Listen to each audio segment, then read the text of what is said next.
마태복음 5장 13절에서 16절까지 거룩한 하나님 말씀을 제가 다 봉독해 드립니다.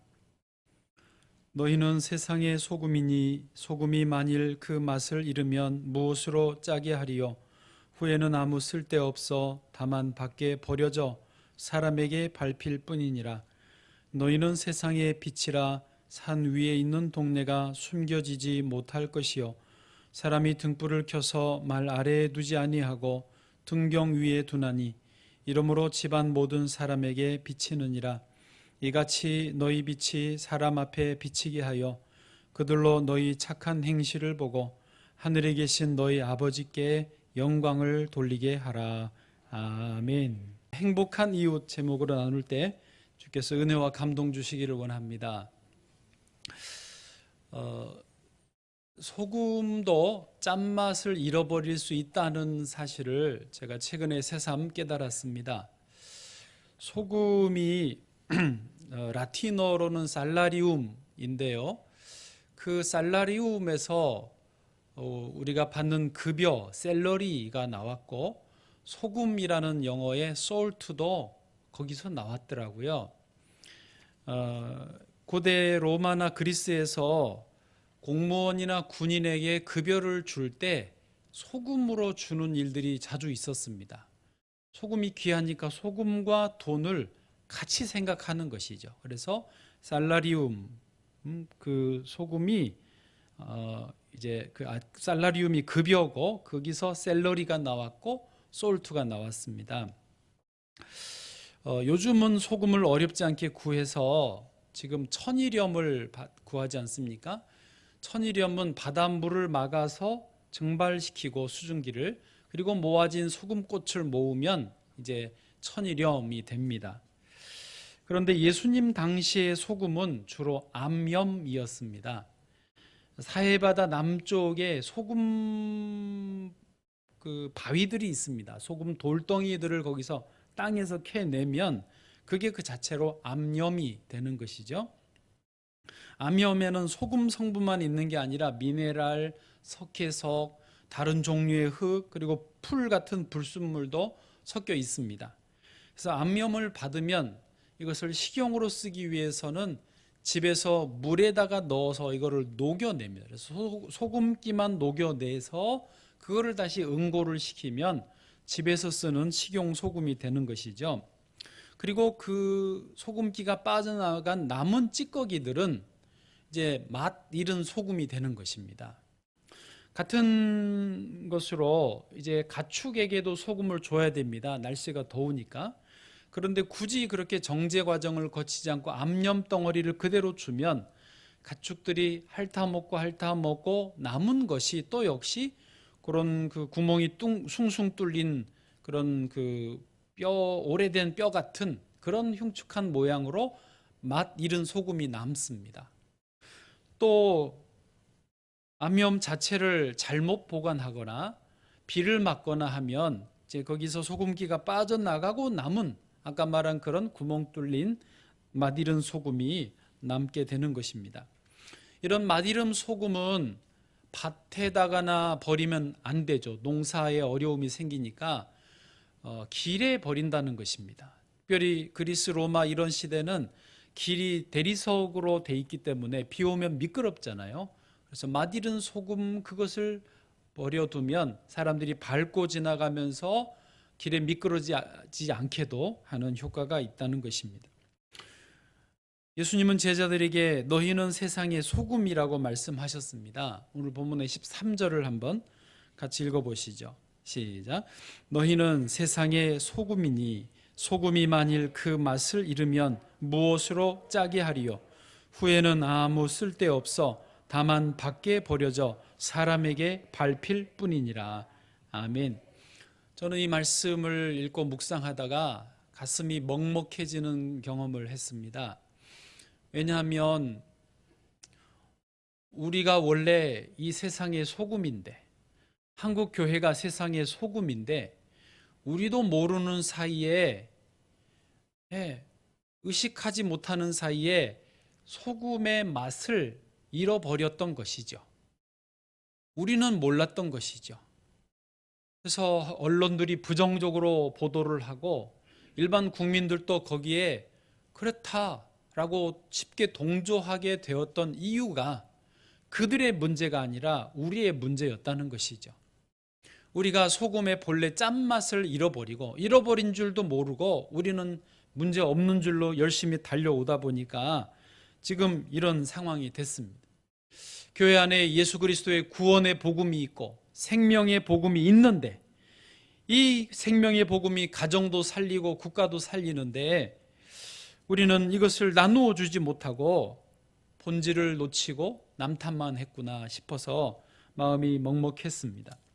마치 어느 남편이 오토바이의 뒤에 자기 아내를 태우고 열심히 가다가 커브길에 아내가 떨어졌는데도 뒤에 있는 줄로 생각하고 계속 빨리 목적지에 도착하고자 내달리는 것처럼 우리가 그런 모양새는 아니었는지 돌아볼 필요가 있는 것 같습니다. 그런 의미에서 올해 저희 교회 비전은 제자는 훈련이다 예요. 교회 안에서의 일꾼, 교회 안에서의 제자 리더만을 기르는 것이 아니라 교회 밖에서도 섬기고 봉사할 수 있는 일꾼, 제자, 리더를 기르는 것이 이번에 목표입니다. 그래서 표가 아예 행복한 제자, 행복한 이웃, 안과 밖을 같이 타겟으로 삼았습니다. 성도 여러분께서도 이제 그동안은 저도 그랬어요. 제자 훈련을 받고 교회 안에서 봉사하시는 것만을 주로 인정해 드렸는데, 이제는 혹시 사정상, 여건상 교회 안에서는 봉사를 못 하시지만 밖에서, 가정에서든 지역사회에서든 직장에서든 혹은 신우회에서든 믿음의 사람으로 봉사를 하시면 그것도 교회 안에서처럼 똑같은 봉사로 인정하고 존중하려고 합니다. 할렐루야. 잘했죠? 자, 왜냐? 오늘 본문 말씀이 예수님이 그것을 강조하시기 때문입니다. 자, 이제 오늘 본문 말씀을 의지하여서 세 가지로 오늘도 주의 뜻을 전하려고 합니다. 첫 번째는 뭐냐? 항상 이웃을 염두에 두라는 것입니다. 해보세요. 시작. 항상 이웃을 염두에 두자.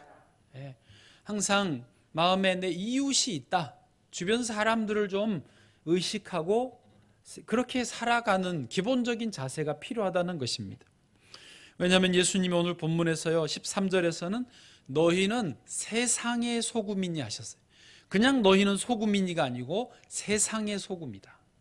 14절에서는 너희는 빛이다라고 그냥 하지 않으시고 너희는 세상의 빛이라고 말씀하셨습니다. 그러니까 예수님도 항상 세상 사람들을 염두에 두고 계셨음을 알 수 있습니다. 조금 더 구체적으로 들어가서 13절에 너희는 세상의 소금이니 할 때 이 세상이 어디를 말하느냐, 헬라어 원어를 찾아보니까요 게스라고 되어 있습니다. 게는 땅이라는 뜻이고 스는 땅의 소유격입니다.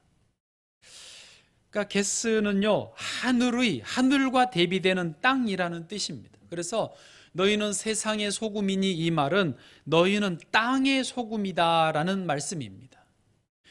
다시 말해서 너희는 사해 근처 땅에서 채취된 그런 소금이라는 말인데요, 제자들로 하여금 너희는 하늘의 소금이 아니고 땅의 소금이다 그 말이에요. 다시 말해서 너희는 그리스도인으로서 하늘에 대해서만 충성하려고 하지 말고 이 땅에 있는 동안 땅에 대해서도 충실하게 살아야 된다. 소금의 역할을 감당해야 된다라는 그 뜻이 되는 것이죠. 14절로 넘어가면 또 너희는 세상의 빛이라고 하셨는데요, 여기서의 세상은 13절과 같은 세상으로 번역이 돼 있지만 원어는 다르더라고요. 14절의 세상은 뭐냐? 헬라어로 코스모스입니다. 꽃 코스모스 말고 우주를 가리키는 말입니다. 온 우주 코스모스의 빛이라는 것입니다. 태양이나 별처럼 온 우주의 빛을 발하라는 것입니다. 이것도 역시 교회 안에서 우리끼리의 빛이 아니라 온 우주를 비추는 삶을 살아라는 것이 주님이 우리에게 주신 뜻입니다. 우리는 신앙생활 하면서 우리끼리 잘하면 그것이 잘하는 줄로 생각했지만 성경을 반쪽만 읽었던 것이죠. 나머지 온 쪽을 제대로 읽으면 세상이, 그러니까 빛과 소금만 기억하지 세상에, 땅에, 온 우주에 이것을 자꾸 놓쳤던 것이죠. 14절을 마저 보시면 이렇게 되어 있습니다. 산 위에 있는 동네라 할지라도 숨기우지 못한다 했습니다. 이 무슨 뜻이냐면 산 위에 동네가 있어요. 자그마한 동네가 있다고 해봐요. 집이 3가구, 5가구만 있는 동네라 할지라도 산 위에 있는 동네가 있으면 지나가는 사람도 여기가 동네가 있구나. 멀리서 보면서도 저기 불빛이 보이네, 저기 사람들이 사는구나 라고 알아본다라는 것이죠. 그와 마찬가지로 교회도 아무리 작아도 어디 동네 한 구석에 있어도 골목 안에 산 안에 있어도 그리스도인들이 있는 곳에는 빛이 우주에 펼쳐지기 때문에 모르는 사람들도 저기 교회가 있구나, 저기 예수 믿는 사람들이 살고 있구나, 저 사람이 예수 믿는구나 라고 알아본다라는 것이죠. 그런 의미의 코스모스, 온 우주에 빛이 되라 라고 말씀하시는 것입니다.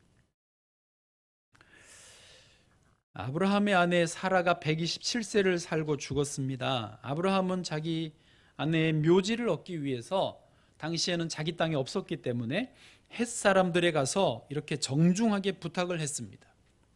나는 당신들 중에 나그네요 거류민입니다. 아직 이방인이었어요. 당신들 중에 매장지를 좀 주어서 내가 아내를 장사할 수 있게 허락해 주십시오라고 요청합니다. 아주 정중하게 요청했어요. 그때 헷 사람들이 아브라함에게 뭐라고 대답하는지 한번 보실래요? 창세기 23장 6절. 내 주여 들으소서. 내 주여 들으소서. 당신은 우리 가운데 있는 하나님이 세우신 지도자이시니. 뒤는 이제 허락한다는 말인데요. 여러분, 이 헷 사람들의 반응을 보면서 아브라함이 가나안 지역에서 어떻게 생활을 했는지 알 수 있습니다. 아직 아브라함은 큰 민족을 이룬 것도 아니고 국가를 이룬 것도 아니에요. 그것은 한참 뒤의 일입니다. 그냥 한 가족이 이민 와가지고 이방인처럼 그냥 거류민처럼 정착해 살고 있었을 때였습니다. 힘도 없습니다. 세력이 없습니다. 그런데도 헷 족속들이 내 주여 당신은 지도자입니다 라고 표현하는 것을 보면 아브라함이 얼마나 헷 사람들과의 관계 속에서 잘했는지, 존경을 받고 참 높임을 받는지를 우리가 보고 있습니다. 우리 그리스도인들은요, 세상의 소금, 세상의 빛이 되어야 함을 잊지 않아야 되겠습니다. 항상 내 주변의 이웃을 염두에 두고 그들에게 필요한 것들을 때로는 공급하고 좋은 사람으로 인식이 되어야 되겠습니다. 로마서 12장 18절 할 수 있거든 너희로서는 모든 사람과 더불어 화목하라. 아멘. 저는 우리 성도님 중에 그런 마음 있는 분들을 보고 너무 감사했어요.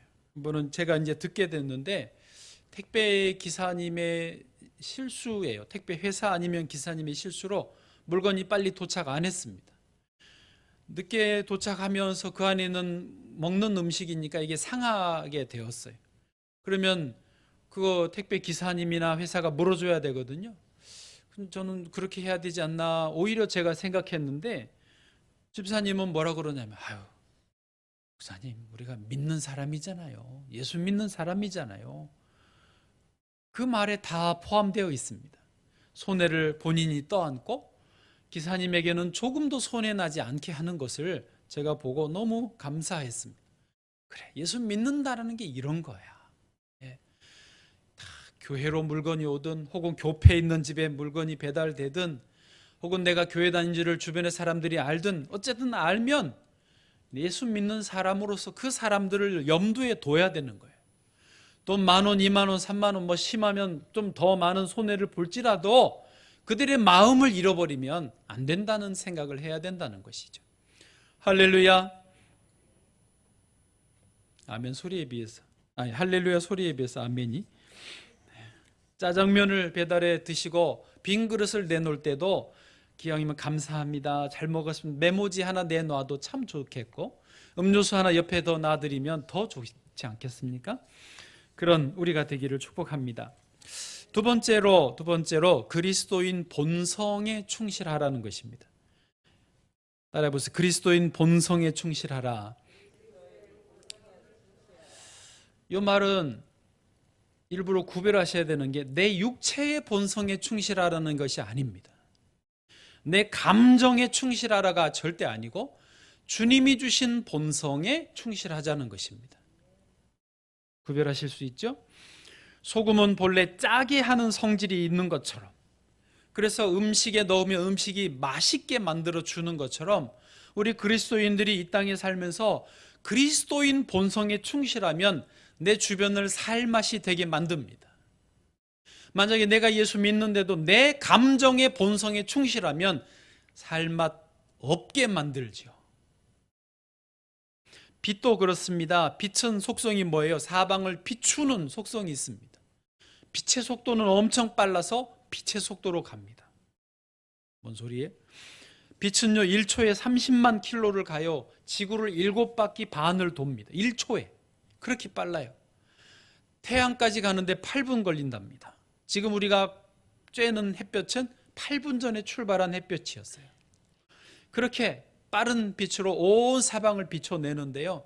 그래서 우주를 거리를 측정할 때도 광년으로 하죠. 1광년. 1년 동안 빛이 가는 거리.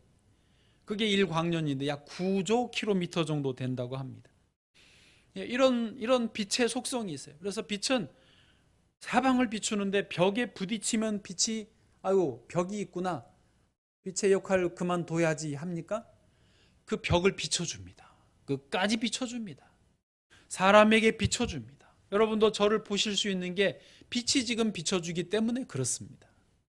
빛의 속성처럼 우리 그리스도인들도 어려움이 있고 장애물이 있고 반대에 부딪혀도 우리는 여전히 선하고 착하고 생명의 빛을 비춰줘야 되는 특성이 있는 것입니다. 학교 선생님 말이 학교에서 아이들을 대해보면 그래도 교회 다니는 아이들이 조금 더 착하고 그래도 교회 다니는 애들이 더 순수하다는 것입니다. 할렐루야. 그게 어쩔 수 없죠. 왜 그렇습니까?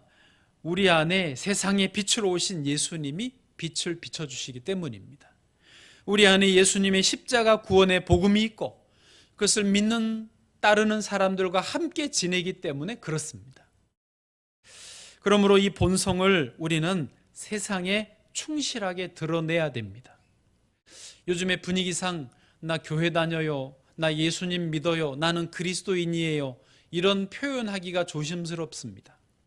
그러나 내가 만약에 내 육체의 본성이 아니라 그리스도인의 본성으로 충실하게 살아간다면 내 교회 다닙니다, 나 그리스도인입니다 말하는 게 조금도 부끄러운 일이 아닙니다. 오히려 주님은 그럴수록 그리스도인의 속성을 드러내면서 교회 다니는 것을 말하라고 하실 것입니다. 저와 여러분이 그리스도인임을 드러내기를 축복합니다. 우리가 역할을 잘하면 되니까요. 나 때문에 살맛이 나고 나 때문에 더 분위기가 밝아지면 잘하는 거 아닙니까? 그래서 예수 믿는 사람들은 버스를 항상 세대를 타고 다녀야 된다니까요. 오늘도 버스. 첫 번째 버스, 기뻐스. 우리는 기뻐요. 왜? 내 안에 그리스도의 빛이 있으니까 기뻐요. 얼굴 표정을 이렇게. 제가 가끔 거울을 보면 저도 무섭다는 생각이 들어요. 어쩌다 넌 이렇게 생겼냐? 저가 그래요. 그런데 다시 정신을 차리고 제 눈을 봅니다. 두 눈을 보면서 웃어요. 그러면 너무 잘생겼어. 이렇게 주님이 내게 오셔서 나를 잘생기게 하시는구나. 아멘. 아멘 하는 분들에게 큰 복이 있을 줄로 믿습니다. 심성이 좀 되잖아요, 벌써. 그렇게 우리가 기뻐하고 바쁘게 다니면서 사람들에게 살맛나게 해주고 기쁨을 나누어주고 사랑을 나누는 것이죠. 그러다 보니까 내가 또 어떻게 돼요? 예뻐집니다. 늙을 틈이 없어요. 주름살이 지려고 해도 질 틈이 없어. 하도 바쁘게 다니니까. 예쁘고 멋져지는 산버스. 할렐루야. 지난주에 미국 국회의사당에서 폭력 사태가 있었습니다. 그런데 한국 사람들에게는 미국의 폭동이 기억나는 게 1992년에 있었던 LA 폭동이었습니다. 그때 원인은 미국의 이번처럼 흑인들이 이제 감정이 좀 미국 사회에서 안 좋아졌어요. 여러 가지 어떤 그 차별이나 문제들 때문에 안 좋아졌는데, 하필 한 한인 마켓의 여자 주인이 흑인 여자아이가 강도인 줄 알고 총으로 쏴서 살해를 한 거예요. 그게 뉴스에 나가니까 안 그래도 흑인들 감정이 안 좋아졌던 게 한인 사회로 폭발이 된 겁니다. 그래서 한인 타운이 대부분 방화, 약탈되고 한인 가게 2,300곳이 약탈 파괴가 됐습니다. 손해만 약 4천억 원이 났어요. 백인 경찰들은 치안을 이미 포기했어요. 너무 큰 폭동이라 그냥 백인 주류 사람들 사는 데만 치안을 유지하고 한인 사회는 놔버렸어요. 그러니까 한인들이 스스로 총을 들고 지붕 위에 올라서서 지켜야 했기 때문에 당시에 루프 코리안이라고, 지붕 위에 한국 사람이라는 별명이 붙었을 정도였습니다. 그런데 이런 대혼란 속에서도 특이한 일이 하나 있었습니다. 홍정복 씨가 운영하는 여자분인데 한인 가게 하나가 보호를 받은 거예요. 흑인들에 의해서. 자기들끼리 불침번을 서면서 여기는 건들지 마라, 여기는 손 까딱하지 마라 라고 불침번 서고 보호한 거예요. 이게 뉴스에 나왔습니다. 알고 보니까 홍정복 씨는 평범한 중년 여성이고 환전소 겸 식료품 가게를 자그마한 것을 운영을 했고 15년째였습니다. 그런데 동네에서 별명이 뭐냐? 마마예요. 마마. 엄마. 어머니도 아니에요. 엄마. 마마예요. 흑인들이 특별히 그렇게 불러요. 왜? 이 홍정복 씨는 차별을 안 하고 누구든지 따뜻하게 맞이해 주거든요. 한 번은 이런 일이 있습니다. 젊은 엄마가 아기 기저귀와 우유 살 돈이 없어서 가게에 와가지고 거기서 망설이고 이게 필요한데 돈 없으니까 어쩔 줄 몰라 하는 것을 본 거예요. 홍정복 씨가 가가지고 그 물품들을 가방에 넣어줍니다. 그리고 혹시 부끄러울까 봐 귀옛말로 속삭였어요. 돈은 나중에 갚아도 돼요. 그런 배려심에 감동하는 거죠. 그 약속대로 다음에 돈을 갚았답니다. 또 한 번은 청년이 맥주 캔을 몇 개를 들고 훔쳐서 뛰는 거예요. 문 열고 밖으로. 그러니까 이 마마가 문을 열고는 도둑이야가 아니라, 야, 넘어져, 천천히 가. 그러니까 감동하는 것이죠. 10대 청소년들이 우르르 몰려와가지고 좁은 가게에서 막 이렇게 하면서 이렇게 초콜릿도 넣고 이러는 것을 보면서도 감시하는 눈이 아니라, 아유, 자식들 또 왔구나 그러면서 그냥 엄마처럼 그렇게 포근하게 해주니까 한 번만 이 가게에 왔다가는 전부 다 차별이 없고 따뜻한 엄마처럼 대해주니까 다 좋아하고 마마라고 부르게 된다는 것이죠. 그러니 폭동 때 자기들이 나서서 이 가게를 지키고 불침번을 선 거였습니다. 그런데 그 뒤에 7년이 지나서 1999년에 이 마마를 모르는 또 다른 흑인들이 무장강도로 2명이 와가지고 돈을 훔치고 마마를 총으로 쏴서 죽게 한 사건이 발생합니다. 당시에 지역사회가, 특별히 흑인들이 다 너무 슬퍼했어요. 우리 마마가 죽었다, 우리 마마를 저 어떤 놈들이 죽였다 하면서 아주 그 슬픔이 컸습니다. 가족들은 이제 교회 다닌 분이니까 당연히 교회에서만 조용히 장례를 치르려고 했는데 흑인들이 요청해서 지역사회장으로 치렀습니다. 많은 흑인들이 왔고 기자단들도 왔고, 이게 참 특이한 일이잖아요. 그냥 또 가게 주인이 죽었는데 이런 일이 있으니까 이게 뉴스에 막 나왔습니다. 가게에는 이제 문 앞에 이렇게 써붙였습니다. 목요일 휴업, 마마 장례식. 근데 거기에 흑인들이, 장례식에 못 간 흑인들이 와서 촛불을 켜서 추모하고 성경책을 놓아주고 메모지, 편지, 막 꽃다발 같은 거를 놔놨습니다. 메모지들에는 이런 게 써 있었습니다. 당신은 남을 돕는 일을 맡은 천사였어요, 마마. 또 다른 메모지, 영원히 사랑할 거예요. 어떤 메모지는 빨간 글씨로 깽단의 젊은이인데 그 동네 깽단 청년이 마마, 우리가 그 살인마를 찾아 대가를 치르게 할게요. 또 어떤 메모지에는 주여 저들을 용서하소서. 저들은 자신이 무슨 일을 했는지 모릅니다. 기사에, 당시 미국 신문 기사에 이런 것들이 다 실렸는데 기사의 해석을 뭐라고 했냐면 이 마지막 댓글이 가장 마마의 마음에 맞는, 마마의 정신에 맞는 댓글이었다라고 썼습니다. 어쨌든 그 장례식에 그 많은 흑인들이 참여하고 애도하면서 그 장례식을 계기로, 마마의 죽음을 계기로 한인 사회와 흑인 사회의 화해가 이루어집니다. 다시 협력 관계가, 서로를 이해하고 배려하는 관계가 회복이 됐다는 것입니다.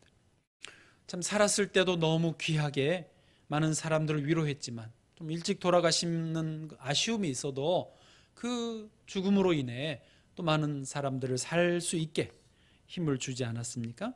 저와 여러분이 그리스도인의 본성에 충실해야 될 줄로 믿습니다. 마지막 세 번째입니다. 함께 행복해야 됩니다. 자, 복습 첫 번째 뭐였습니까?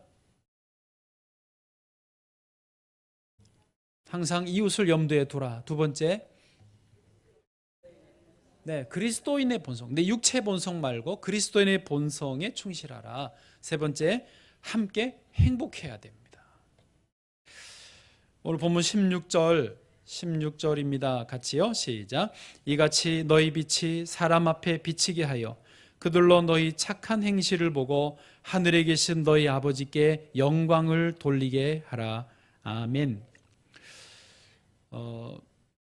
예수 믿는 분들이 소금의 역할, 또 빛을 비추는 그런 역할을 하는 것을 예수 안 믿는 사람들이 볼 때는 착한 행실이라고 이해한다는 것입니다. 그냥 저 사람들 착하네, 그냥 쉽게 이렇게 본다는 것이죠. 그리고 그 착한 행실을 보면서 안 믿는 사람들이 마음으로, 입으로 하늘 아버지께 영광을 돌린다는 것이죠. 자, 정리하면 안에 있는 예수 믿는 우리는 예수 믿어 구원받고 그 은혜와 복을 누려서 행복하고, 밖에 있는 사람들은 우리의 이런 착한 행실을 보고 또 마음이 좋아져서 하나님께 영광 돌리며 행복하고, 그래서 함께 행복해야 되는 사회가 와야 된다는 것입니다. 이렇게 착한 행실을 하기 위해서는 적절한 훈련이 필요합니다. 여러분, 도와보신 분은 알겠지만 누군가를 돕는다는 것은요, 굉장히 어려운 일입니다. 돈 있다고 도와줄 수 있는 게 아니고 어떻게 도와야 될지, 그분의 마음도 헤아리고 어떤 방식으로 도와주는 게 좋은지, 어느 분야를 접근해야 되는지, 이게요, 엄청난 훈련과 준비와 과정이 필요합니다. 그래서 먼저 행복한 제자가 되어야 하지요. 돕는 분이 행복하고 제자로서 훈련이 될 때에 그 역할을 통해서, 착한 행실을 통해서 사람들이 행복해하고 행복한 이웃이 될 수 있는 것입니다. 저도 많이 노력하겠습니다만은 여러분께서도 스스로 훈련해 주셔야 됩니다. 노력해 주셔야 됩니다. 내가 훈련된 행복한 제자가 되겠다. 그리고 그 수준을 올라가시면 좋겠습니다.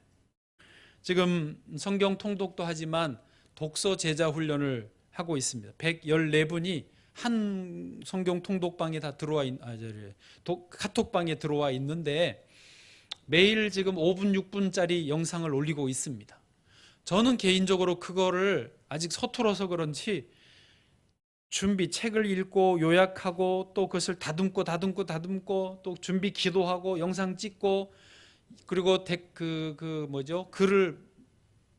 문자를 넣어서 최종 완성하기까지는 대략 5시간 정도 걸립니다. 매일 지금 그러고 있어요. 해롱해롱합니다. 정말 미움 치읓입니다. 네.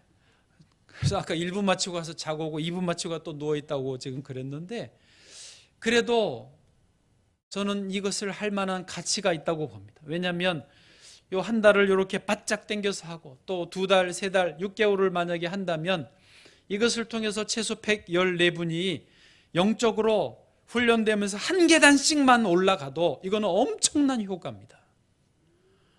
저는 그것을 바라보고 이 일을 감당하려고 합니다.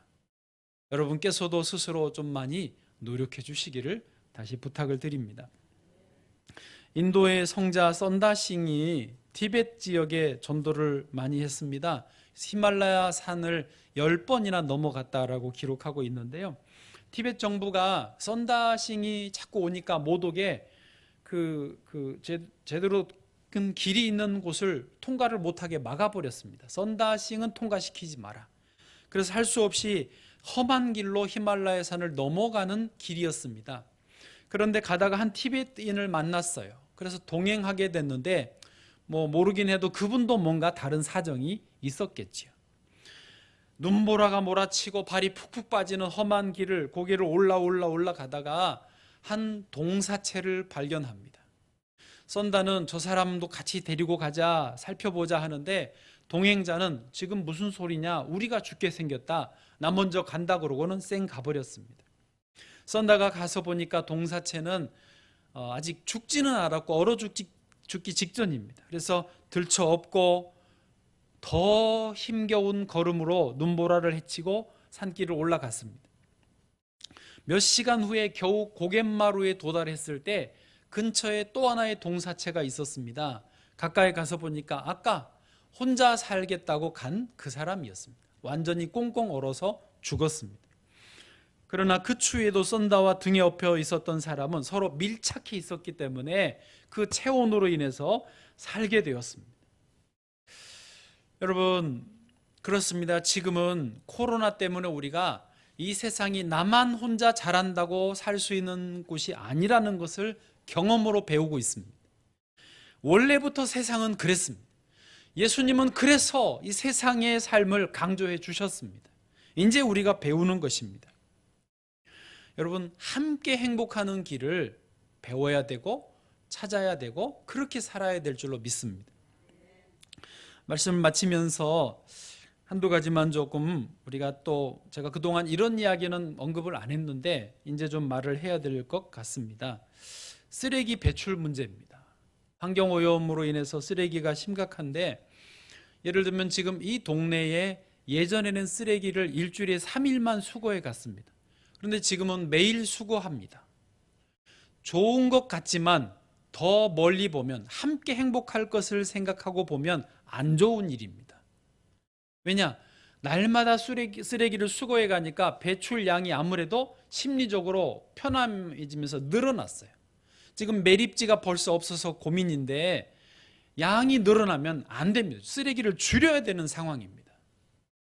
또 하나 분리배출도 플라스틱 페트병에서는 그 비닐 라벨을 떼고 버리는 습관을 들여야 되고 박스에도 테이프를 떼서 버려야 됩니다.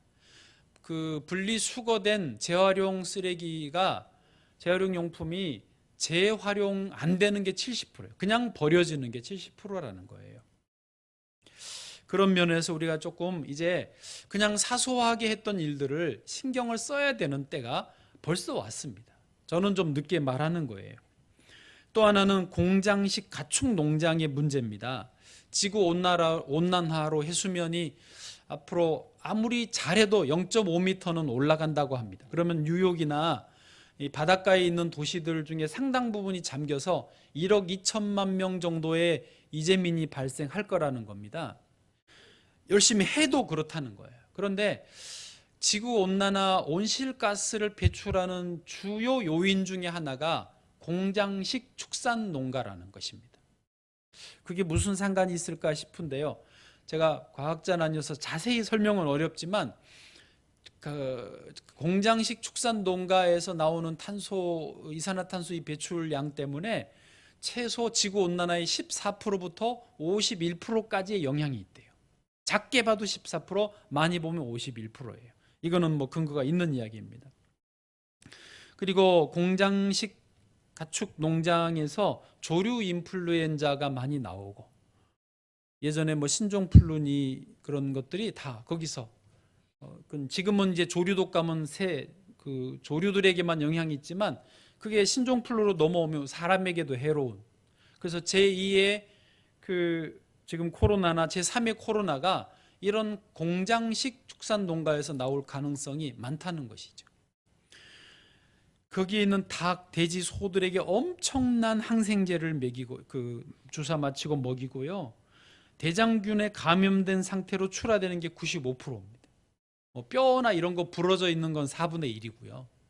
그러니까 그냥 갇혀서 이게 사는 게 아니에요. 얘들도 생명이 아니에요. 그냥 고깃덩어리로 키워져서 성장 촉진제 막 맞춰가지고 적당히 키로가 나오면 내보내는 거예요. 그걸 우리가 싸니까 먹는 것입니다. 그래서 제한하기는 참 이제 뭐 어쩔 수 없는 분들은 사서 드셔야 되겠지만 어지간하면 그렇게 나온 것은 안 사 먹어야 농장들이 없어진다는 거예요. 황당하지요? 제가 돈 줄 것도 아니면서. 그러나 구조를 바꾸려면 소비자가 바뀌어야 생산자가 바뀐다는 것은 분명합니다. 그거는 분명해요. 그래서 제가 설교를 지금 하는 겁니다. 조금 돈을 많이 더 주더라도 제대로 건강하게 농장에서 길러진 그런 닭, 그런 고기들을 드시려고 해야 된다는 것이죠. 뭐 어쩔 수 없는 분들은 그냥 드시고, 뭐 어쨌든 고기를 많이 먹어서 다이어트 하려고 애쓰는 것보다는 덜 먹고 다이어트 비용 아끼시는 것도 괜찮을 것 같습니다. 할렐루야. 주님은 내 이웃을 내 몸과 같이 사랑하라 하셨는데요, 내 몸이 귀하듯이 다른 사람도 귀하고 이 우리 생태계 환경도 살피면 함께 행복한 세상이 될 줄로 믿습니다. 우리 이제 찬양 하나 하시고 이 찬양 가사가 오늘 말씀을 아주 많이 대변을 해줍니다. 그리고 오늘 중보기도 같이 하도록 하겠습니다. 참고로 지난 연말에 동작구 구청장님 표창장이 왔어요. 동에서 받았는데 구청장님 표창장이에요. 이름은 저로 왔지만 우리 교회에 주시는 상입니다.